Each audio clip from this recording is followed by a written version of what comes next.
So it's been an entire day since we got the initial reveal of the Sparking Zero DLC 2 full character roster, and people have, including a lot of Dragon Ball content, I want to remind you, have now done the full 180 to Sparking Zero yet again, going, yep, I've seen the Daima DLC info for Sparking Zero, and I need a time machine, not gonna lie. This is most likely a reference to, obviously, you know, maybe I shouldn't have bought the game. We have a few other complaints here, like Sparking Zero is going the Dragon Ball Fighters route when it comes to DLC, and to be honest, that is not good. We are talking about long-term support. This is the second DLC where it's just characters and nothing else of substance. I'm hoping there's more to the actual DLC than this.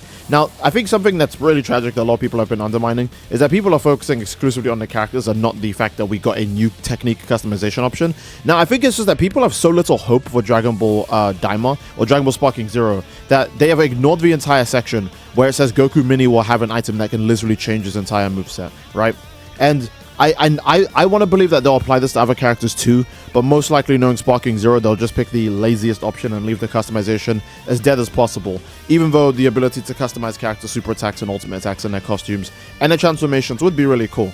But Sparking Zero doesn't apparently want to do that. But yeah, I think it's a little bit upset that that no one is actually talking about the whole technique changing part of Goku Mini to basically add a new version of him to the game without making it a separate character. We gotta give credit where it's due, but yeah, it's mostly just really unfortunate reactions to the fact that, oh, Sparking Zero DLC reveal, oh, wasn't that great? Oh, okay, you know, that's kind of painful. You know, I feel bad for a lot of people because this is like, if you're gonna put Majin Ku and Super Saiyan 3 Vegeta, how the hell do you miss Tamagami 3? Like, you should have Tamagami 3 and Tamagami 2, because by the time we see Super Saiyan 3 Vegeta, Majin Do is already a thing as well, and Tamagami 2 as well. But what do we get? Panzy. My goodness. Panzy's not even playable in Dragon Ball Legends. Dragon Ball Legends makes everybody playable. Dragon Ball Legends has like 4 different versions of Bulma that are like playable, for God's sakes, and Bulma's not even a fighter. But Sparking Zero's like, no, we need to use the slot for Panzy. No Tamagami 3, no Tamagami 2, or Majin Do, right? Like, is that not a little bit upsetty spaghetti? Does that not ruffle anyone's jimmies? Let me know what you guys think in the comment section about Panzy being a playable character. I would normally have no issue with this, but they're acting like as if there's not other people who they could be using up her slot for, and I think that's really upsetting because, like, bro, like, how? We also have a post from Xeno Coffee Mod saying, I can't believe between Xenoverse 2 and Sparking Zero, I'm more hyped for the Xenoverse 2 Daima DLC stuff. My lord. At least Xenoverse 2 does more single-player stuff. It's not likely it'll have a lot of new stuff or basic combos or overall gameplay gimmicks, but it's just better than characters and that's it. And I think that's very true. I think that's another reason why Xenoverse 2, Xenoverse 2's DLCs still get bought up all the time, and that's why they build so much traction too. Because it's more than just characters. You get new parallel quests, you get to put new moves on your characters, you get new Super Souls, which can change up the gameplay balance a lot, and sometimes there's even like new stages, you know, new events, new raids and stuff like that. For Sparking Zero, the first like major new game mode we had ever since the game has come out, released after the Dragon Ball superhero characters were in the game, and it was just to fight Broly, who's a launch game character. DBS Broly is a launch game character. They didn't even make us something like Cell Max, like a Cell Max boss raid event, right? It's just DBS Broly. And then the worst part is that you couldn't even use the new superhero characters for that event, because if you did, you would get less points than if you just used DBS Broly characters like Goku, Vegeta, Golden Frieza, and Gogeta. Like, everyone's already played these characters to death. You know, it's kind of upsetting that Sparking Zero doesn't want to encourage any new form of gameplay, or like they don't have any way to spice things up other than, oh, just make you fight Broly with like Goku. Like, that's cool, right? Like, come on, man. Come on, man. I wanted to check for a bit more of Xeno Coffee's posts because he always has such great posts. We have this one. Panzy into the Tamagami 3. We lost the plot. The downfall of Sparking Zero so disappointing. What the F happened? That's so tragic. Sparking Zero is in a really rough place. Yeah, it's like the DLCs take ages to come out, and then on top of that, they'd be putting out characters like Panzy when, yeah, I knew Xeno Coffee would have something to say about Supreme Kai. Supreme Kai hasn't been playable in the Dragon Ball game since, what, like Budokai Tenkaichi 3 or something? And this would have been a really great chance to make him a playable character again. Like, not just a guy who stands around in lobbies or is in menus, right? An actual playable character. But instead, the third main character who's following Goku around for like all of Dragon Ball Daima is just not playable. Like, why? And they're obviously not going to do Supreme Kai in DLC 3, because DLC 3 is when they're going to do Tamagamis, Adult Super Saiyan 4 Goku, Adult Super Saiyan 3 Vegeta, King Goma. And keep in mind, when I say Super Saiyan 4 Goku and Super Saiyan 3 Vegeta, I mean all of their base forms too. So that's going to be most of the characters are going to be Goku and Vegeta, and then it's going to be everyone else who like kind of helped. And Supreme Kai is probably not going to be playable there because, like, come on, it's too late. They could have made them playable, but they were like, nope, we gotta prioritize Panzy. So Xenocoffee's posters can't even spare Shin a spot for a DLC when he's one of the main characters in Daima. His siblings are the literal villains. He's on the show's main poster. He was involved in a handful of fights. What the F does Panzy do to justify adding her as a DLC before Shin? And it's very tragic, it's very true. Because even when you check the main poster for Daima, Panzy is like covered in like a mask. Obviously this was for like hype and for like setup, like, oh, who is this weird mystery character? But I want you to point out who are the two most obvious clear characters you could see. Forget Gloria, right? I know Gloria was like just chilling on the side there, but let's just forget Gloria for 1 second. Who are the two big forward characters? And if you say the dragon, I swear to God, if you say the dragon, actually let me know, leave a comment about it, and I'll deal with you my own personal way. But the two characters you can see very easily are Goku and Shin. People thought Goku and Shin were the main characters of this series because they're the two featured most prominently. Shin gets a bunch of characterization like, oh, my name is actually Nahare, and you know, you get the fusion bug lore, and people thought, oh, it's going to be Goku fusing with Supreme Kai as like a light version of Goku Black and Zamasu, right?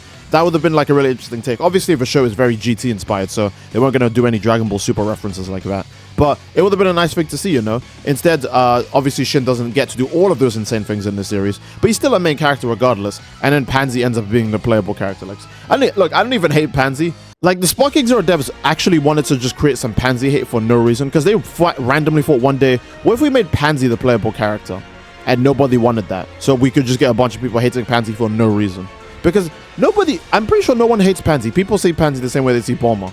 But because of this now, everyone's upset because it's like, well, she shouldn't be playable.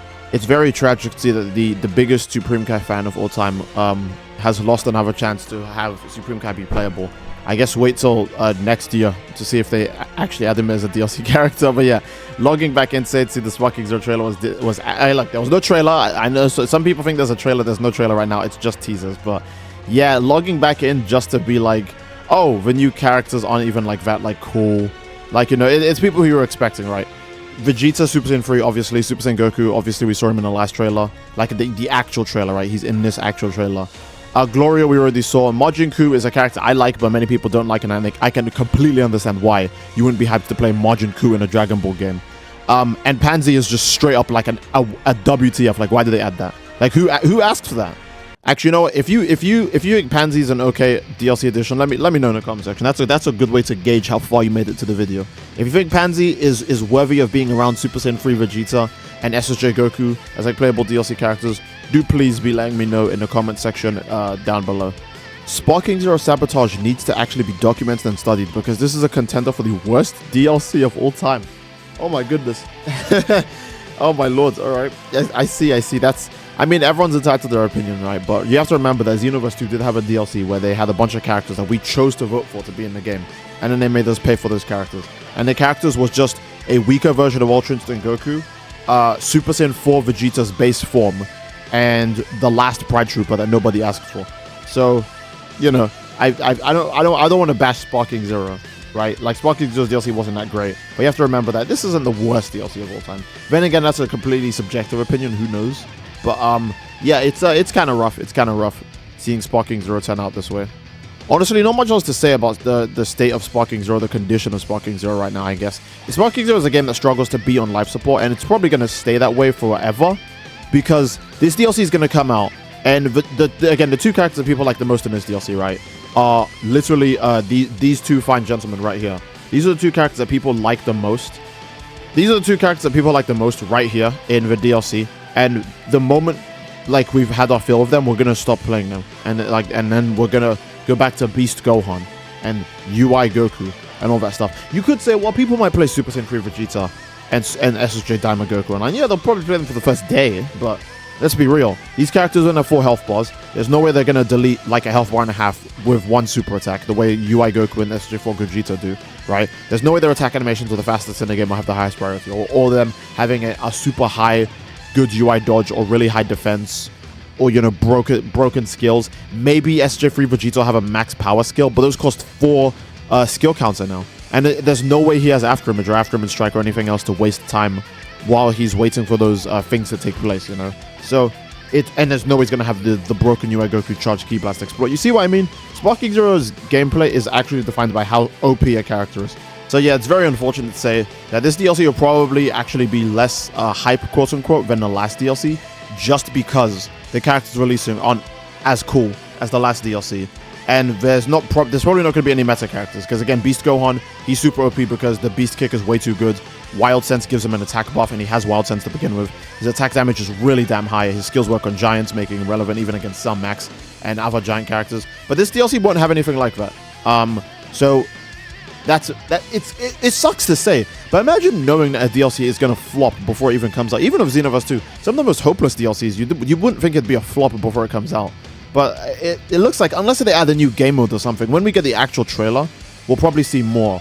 But these images would be from the trailers too, though, because this is a store page image. The store page image provides you with images of the DLC characters you're gonna get next, right? So there's nothing being hidden from us here. This is it. This is everything. Just characters, no stages, no new game modes, no patches even, no nothing. So very unfortunate, but that's the way the cookie crumbles. Hopefully DLC 3 for Sparking Zero does more, or maybe the post content. After they release all the DLC, the post DLC content of Sparking Zero is going to have to carry so hard. Because after DLC 3, there's no more DLC. Sparking Zero can't add like a new character. They can't go, oh, let's add base Topo, right? Let's add base Gogeta like Xenoverse 2. No, you already put base Gogeta in the game, so they can't really sneak anyone else in and have it be worthy of like the asking price. I mean, the game's already made all of its money, so who cares? But it's just a tragic thing you have to think about when you think about Sparking Zero. And honestly, I think that's a great place to end the video. I do hope, again, you guys enjoyed the video. If you did, please leave a like on the video. And don't forget to subscribe. It greatly supports the channel. And leave a comment down below as to what you'd like to see next, fellas. I do love you all. I hope you all enjoyed, and I will see you all next time. Take care and peace.